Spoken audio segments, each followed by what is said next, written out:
Hello, thank you for tuning in. My name is Gracie Jones, a graduate student and intern for the University of Louisville Women's Center. Today on July 23rd, 2024, I'm with Brenda Gunn and her grandson, Levester Hemphill, who are here to partake in the Grandmother Power Oral History Project. The goal of this project is to give a voice to our elders, capturing their memories, experiences, and wisdom through the art of storytelling. These cherished moments not only preserve valuable history, but also create a deeper connection between generations. In this conversation, we'll hear firsthand how the bond between grandmother and grandchild shapes their lives, and how the stories passed down can have a lasting impact on both young and old. Thank you for joining us in this beautiful celebration of family history and the incredible power of stories. I am Brenda Gunn, Brenda D. Gunn, she, her, African American. Okay. My name is Levester T. Hemphill. Um, I'm African American. Um, I'm a heterosexual male. He, him, my pronouns. So how many grandchildren do you have? You know, I was trying to count. Mm-hmm. So I think 16. I don't see a lot of them because they're older like him, but his brother and I were close. So, Mm-hmm. And can you share, I guess, the range of ages of them? Lord. And I guess kind of paint a picture of your relationship with the ones you are close with. Okay. He's 36. There's one older than him by what? 5 months. 5 months, but she's a female and he's a male. Um, the youngest, oh Lord, I What, guess 20. 18? The twins, 21. Olivia. Oh, Olivia, yes, Olivia. She'll be 19 this week. Wow. So 19 to 36. Wow. Wow. That she has great grandchildren. Yeah. Oh, how many great grandchildren? Oh, I knew you were gonna ask that. Of course. Um, under 10. Okay. It's a lot. It's a lot. And that's really now who I try to build my relationships with. The young, I was telling him I try to build a bond early. Right. Because after a while they just go in their own direction, you know? Yeah. So do they come stay with you or? Yes. Yeah. Yes, sometimes. Yeah. And how old are your great grandchildren? Like the age range? Okay, the youngest is 2. Will be 2 next month. The oldest is maybe 11 or 12. Can you talk a bit about where you grew up and how your upbringing shapes your values and beliefs today? I grew up in Birmingham, Alabama. I didn't know until I left that we were poor. And so as I aged, a lot of what I learned as a child and growing up would help me in my life and raising my children and grandchildren and so forth. So it was tough. You know, I had strict parents, but like I said, I never knew we were poor. Sometimes somebody would knock on the door and you go to the door and there would be a basket of food, but you didn't know who left it. So yeah, that's my upbringing. And in contrast, can you speak a bit about your upbringing and where you're from? Okay. I was born and raised here in Louisville, Kentucky. Um, the first 5 years of my life was spent with my mother. Um, and then it was a situation occurred where um, me and my brother ended up moving with my grandmother. And then a few years after that, we ended up living with my auntie. So we were kind of raised by my grandmother and my auntie. Um, She it wasn't adopted it them. wasn't it wasn't all bad, but it wasn't all good either. But I remember the first 5 years of my life because of traumatic incidents, and so I can say that it did end up better than it was. But it I think it's helped me tremendously. as far as how to stay in my own lane and just caring about other people and trying to be the best me. Thank you for sharing. So how would you say your grandmother has influenced your upbringing and your life and values? Um, she's had a great influence on me. Yeah, she always pushed me to do or become who I want to be, and just get an education and just value education. And um, even when I bumped my head a couple times, she was still supportive. But for the most part, she's played a big part in me becoming, I guess, successful and just learning, how to navigate through life. I can say that. Thank you. What is your favorite memory you have with each other?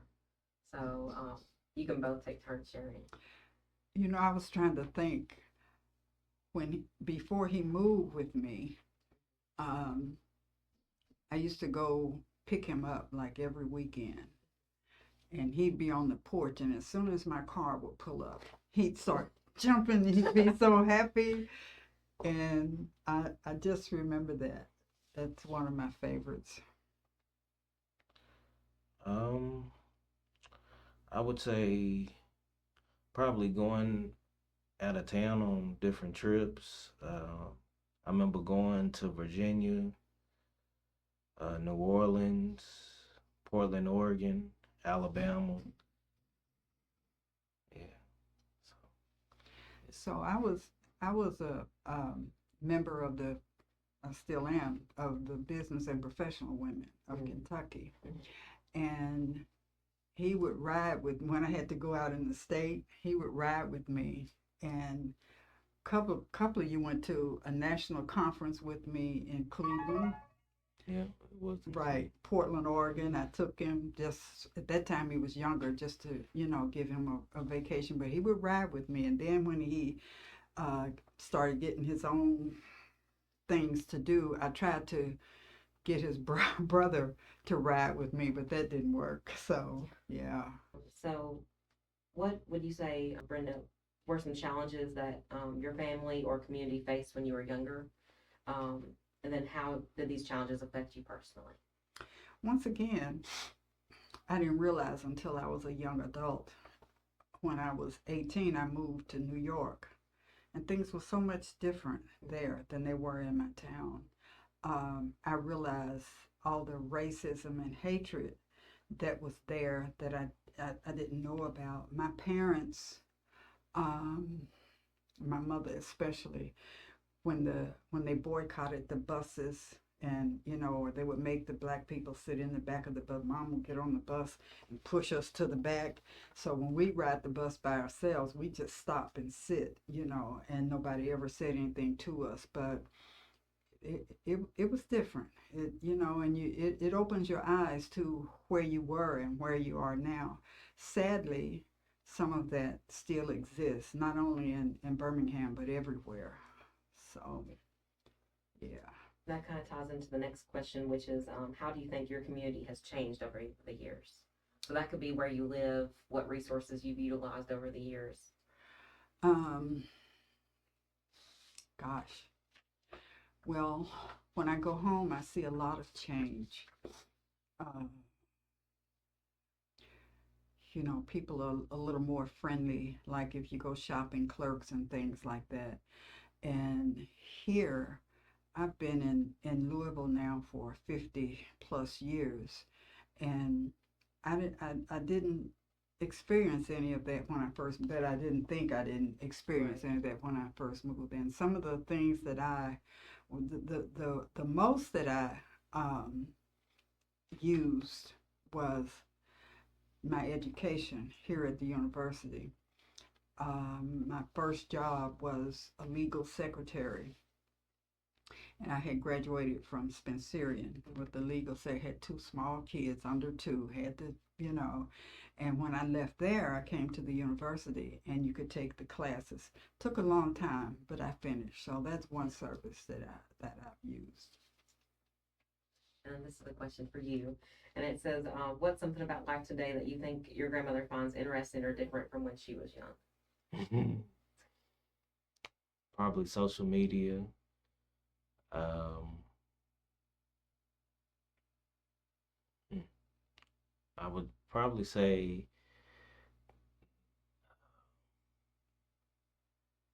let's see, social media and I guess how the cell phones and just technology in general. Yeah, I'd just say that. Yeah. Yeah. One of the things I find different is how people are raising their children these days. Mm-hmm. It is so different than how I grew up and how I even raised my children. My daughter, who adopted him and his brother, she'll be 54. And so she and her brother basically grew up here in Kentucky, but it's a different world with kids these days. And, you know, they, you know, they're just young and the parents raise them differently than I was raised. Do you have any specific examples or that come to mind or? Well, they talk back. Yeah. Yes. My dad told me once we had words about something and he said, and shut up too. I said, I didn't say anything. He said, I hear you thinking. And I was thinking. So, they talk back. They don't want to do chores. They're just different, so. And then the next question is, can you both tell me about what community or family looks like for both of you today? So you kind of addressed this with the great grandchildren and what that looks like, but if you can talk any more about it, how you stay connected to one another. Well, I serve on the alumni board of directors here at the university, and I'm a member of Little Flock Baptist Church. I do their newsletter, our newsletter, and other than that, I've been retired for a minute. So other than that, the kids will come and get me or try to encourage me to go out to eat. They want to do things for my birthday and try to pull. They think, I don't know. I guess they think I'm bored or sad or whatever, but they try to pull me out a lot. So um, I'm pretty content. Pretty content. Do you have anything to say about community? What keeps you engaged with family or? Just family, just being around each other and the laughter and bonding with family. Yeah, he's a good dad. I get the pictures. They take the kids out to the park and to things like I didn't do that with my kids. I didn't have the money to do things like that, and right. They work hard to keep the kids involved and everything. Good dad. He's a good dad. And how many children do you have? I have 3. Oh, and what are their ages? 16, 4, and 2. Thank you for sharing. So this is leadership and role models. So, Brenda, these are questions for you. So, who were the leaders or role models you admired as a child, and how did they influence your aspirations? I grew up with all black teachers. And so those teachers, especially the women, not so much the men, the women,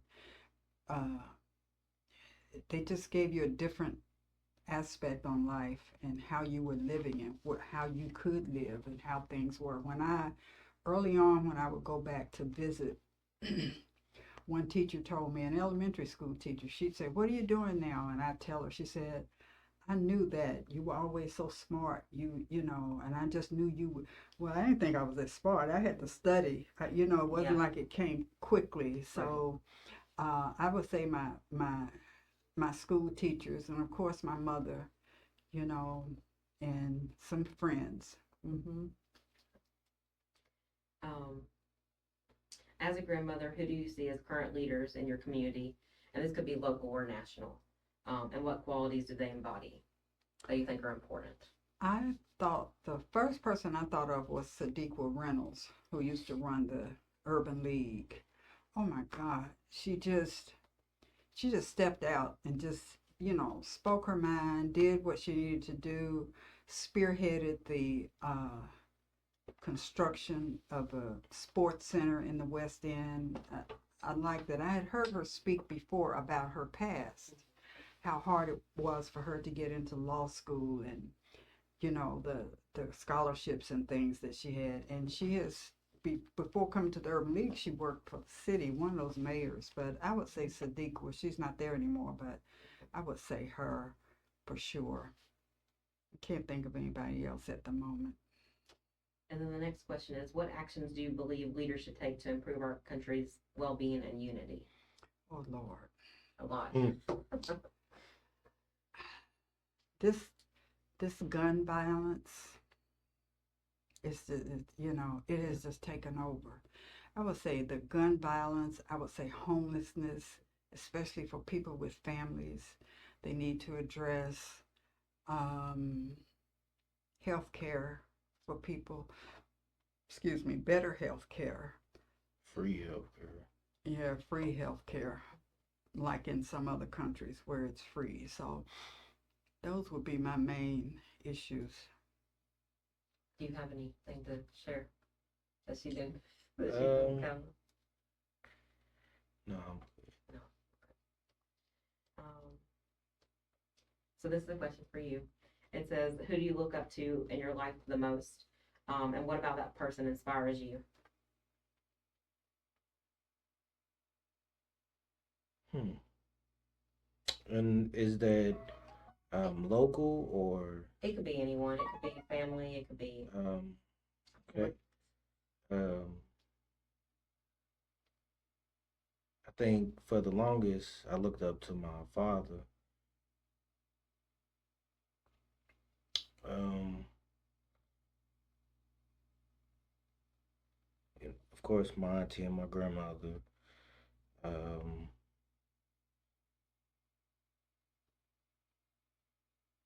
and I really think that's it.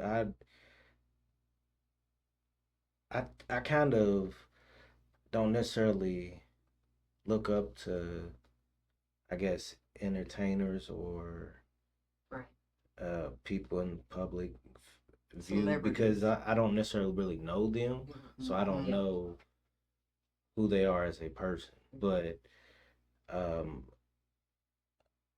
other than that, if I had to pick somebody, I would probably say somebody like a Jay Z or a LeBron James, business minded. Right. Um, what's something your grandmother has taught you that you think is important? So think like Mm, important life lessons. It could be a couple if you'd like to uh, share. just respect and how to carry yourself and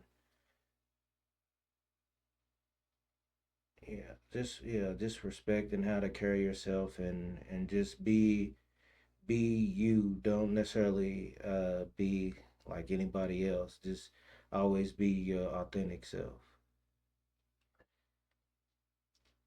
So this is challenges and vulnerabilities in the community. So from your perspective as a grandmother, what are the most significant challenges facing our community today? So you kind of talked about that a Yeah, little I bit kind of earlier. touched on that. I'm not out in the community like I used to be, so it's hard to say. I know there are charities and people out there who do things, but I still say homelessness and this gun violence, and you know, it, they want to put the blame on parents, but it's not necessarily the parents all the time. Sometimes kids just do what they want to do. So how you address that, I don't know. I did see in the legislature that now if a child, a teen underage, had murdered someone or shot them, they would now be tried as an adult. And I like that. I do, because if you want to pull the trigger and do it, Right. rather than patting hand, letting them back out to do it again. So that kind of goes into I had importance of voting and voting rights on here. Um, so I guess the question is, do you hold importance in voting? Um, how do you encourage like even your grandchildren to vote? Absolutely. My mama used to say, I'm going out. They fought for us to have this right, and I'm going to do it. And she would go out and vote. And I have that same feeling. I'm going to vote. People died. They shed blood, Right. both black and white, so that I could have this right. And I do vote both locally and nationally. Now, my grandkids, I don't know. This one is he plays the devil advocate all the time. If I say I'm gonna vote one way, he's gonna vote the other way. So I don't know. Yeah. I do vote. I do. Um, yeah, it says, what do you believe is the most crucial aspect of voting rights that future generations should prioritize and protect? Mm-hmm. Oh. Yeah, they got to do that, and they've got to be educated. Yeah. You know, don't just listen to sound bites. Before I vote, I go and look people up and see what they've done Right. and what's on their platform, and just you've got to do that, and then you've got to be get your education and know what's going on out in your community and who's doing what and why. Right. The next theme or category is opening lines of communication across generations. Because as you said, like with social media, things get lost in translation, and naturally, I feel like younger generations are just more quiet. They're more timid. So it says, what strategies do you use to communicate your experiences and values to your grandchildren? We text a lot.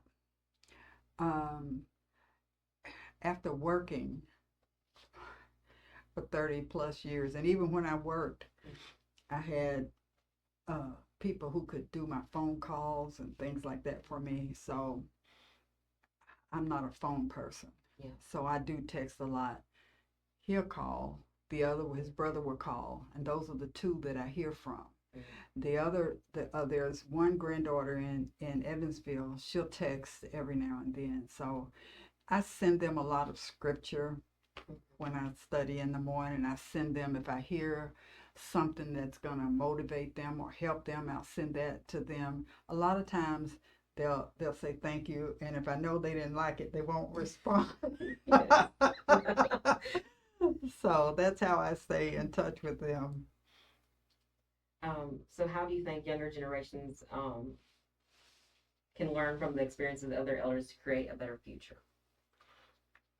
That's what they, how can you move forward if you don't know where you've been? So they've got to know, look ahead and see what's in the vision. People without a vision will perish. So you want to look ahead and see what's there for you, what you think is there for you, and try and bounce on it and do it. Right. And then what do you think are some common misunderstandings between generations, and how can we bridge these gaps for better mutual understanding? He said, so let him answer that. So I think that I'm gonna say for my generation, because I was born in 1988, Mm-hmm. so I was before the internet, and I grew up with the internet. So right. It was, but I think as far as trying to get some type of connection with the youth and the older generations, you have to, I guess, necessarily create um, boundaries.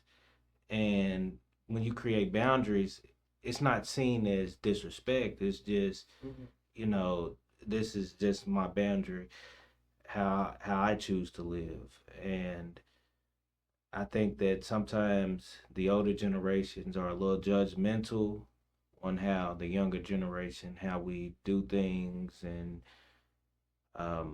as how we with social media and stuff like that. And right. So it is a little different, but in order for us to progress, we have to get younger people into these positions as well. And some of the older people are not ready to let go of those positions. Right. And so that I think that's where the conflict comes in. But in order to do that, I just think that both sides have to be willing to understand each other. I agree with you, but when you get my age and start dealing with young people, you're gonna be a little judgmental too.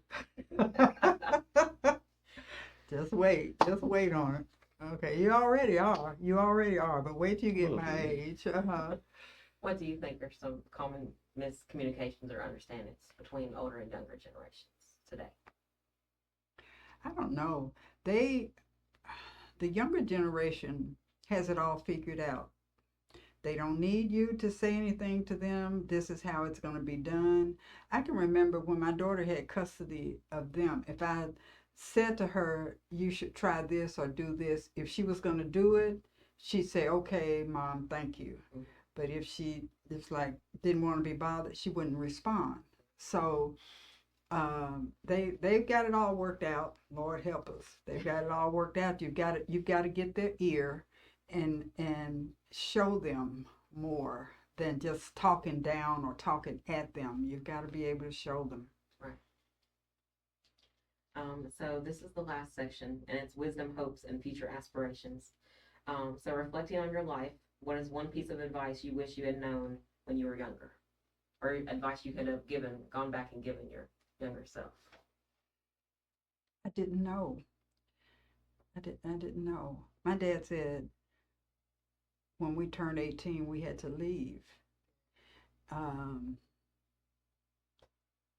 he wouldn't he wouldn't get financial aid for me. I don't know what the other members, but he wouldn't get financial aid for me because he said they would take his house. You know, that's not being educated and aware of the rules and things. So I left home at 18 and moved to New York and started working. Wasn't thinking about education because I didn't know how it would happen. That's why when I started working here, well, I did graduate from Spencerian cum laude, and when I came here, then I wanted to get the degree that I couldn't get when so I was 50 years old when I finished my degree because with the family and trying to go and it was hard. So I'd say education and to plan for your future. Plan. Don't, it'll happen before you know it, so you got to plan for your future. Can you talk more about your decision to move to New York and just leave home? Well, I didn't have a plan when I graduated. And I had a good friend who was from New York. And she said, come to New York with me. We'll find work and I stayed with her for a while. And we did find work. I mean, within like a week, we found work. Yeah. And after working there 2 weeks, we found another job. I mean, jobs, this is 1969. The both of us looked for jobs like crazy when we were in Birmingham. And when I look back on it now, it wasn't that they didn't have anything open. They weren't going to hire us.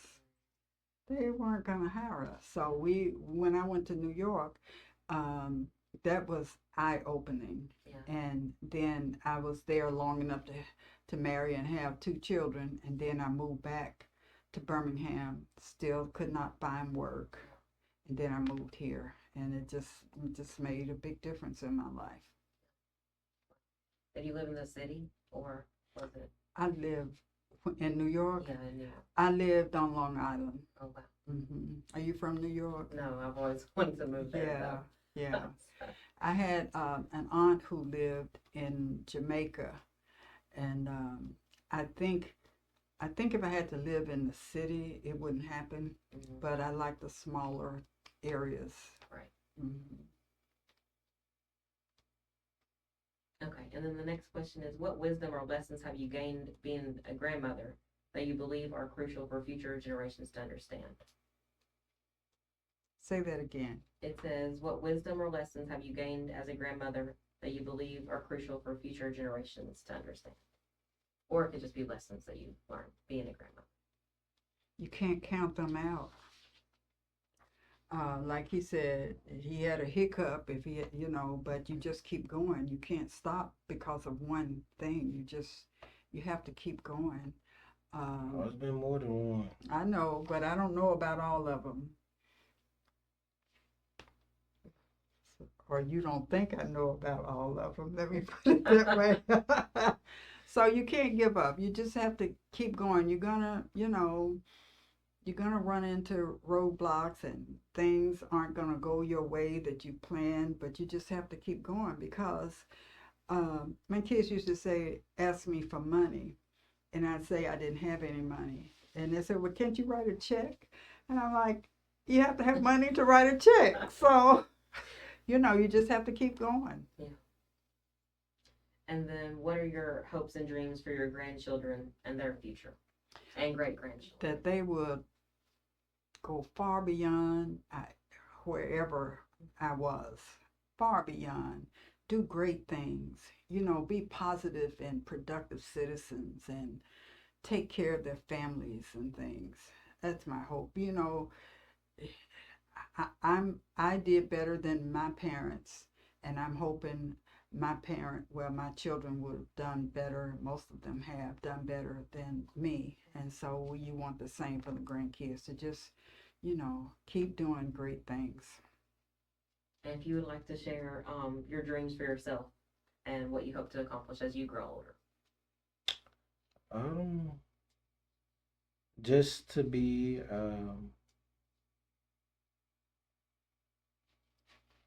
more,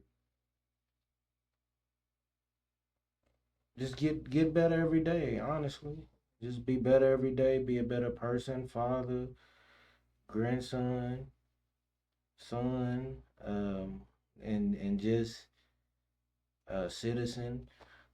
Just be better every day and be the best person I can be.